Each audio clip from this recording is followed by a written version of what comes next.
Тэгэхээр ерөнхий сайд та анх томилогдоод бас амлалт өгч ирсэн. Төрийн өмчт компаниудыг 50%-аар бууруулна гэд. Тэгэхээр төрийн өмчт компаниуд бол орон нутгийн өмчт компаниуд нийлээд нэг 450 орчим байгаа. Тэгэхээр таны шууд удалгандор одоо төрийн өмчт бодлого зохицуулалтын газар дээр 99 компани байгаа. Тэгэхээр энэ 99 компанид бол 58 мянган одоогоор ажиллаж байна.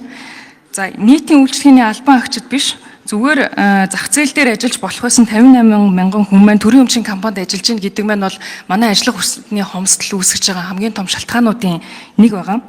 За энэ 99 компани дотор маань бол 36 төрлийн салбар дээр энэ компаниуд үйл ажиллагаа явуулж байгаа. Зах зээлээр нь хуваагаад үзэх юм бол 17 төрийн өмчт компани маань бол зүү ёсны монопол зах зээл дээр ажиллаж байна. 55 төрийн өмчт компани бол хагас өрсөлдөөнд зах зээл дээр ажиллаж байна. 27 төрийн өмчт компани бол бүрэн өрсөлдөөнд зах зээл дээр ажиллаж байгаа. За нийт 99 төрийн өмчт компани 83 нь бол алдагдaltaй буюу хасах баланстай гарсан байна. За эндээс харахаар хамгийн амарханаар шийдэх боломжтой буюу 27 төрийн өмчт компани маань чөлөөт зах зээл дээр өрсөлдөөд явах боломж бол бүрэн харагдаж байгаа.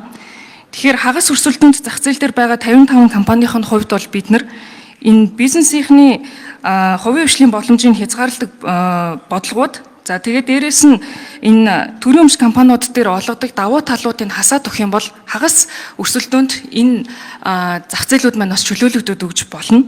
Тэгэхээр төрийн өмчийн менежментийн шинжилгээг өмчийн бүтцийн өөрчлөлтөөр нь бүтэн хийх боломжтой одоо судалгаанууд нь бол энд бүрэн хийгдээд гараад ирчихсэн байгаа. EBRD-ийн санхүүжилтээр гарсан маш сайн зөвлөгөөнүүд бол гарсан байна. Тэгэхээр та бэлэн байгаа энэ дүгнэлтүүдээр үндэслээд төрийн өмчт компаниудыг 50% бууруулах бүрэн боломжтой байгаамаа.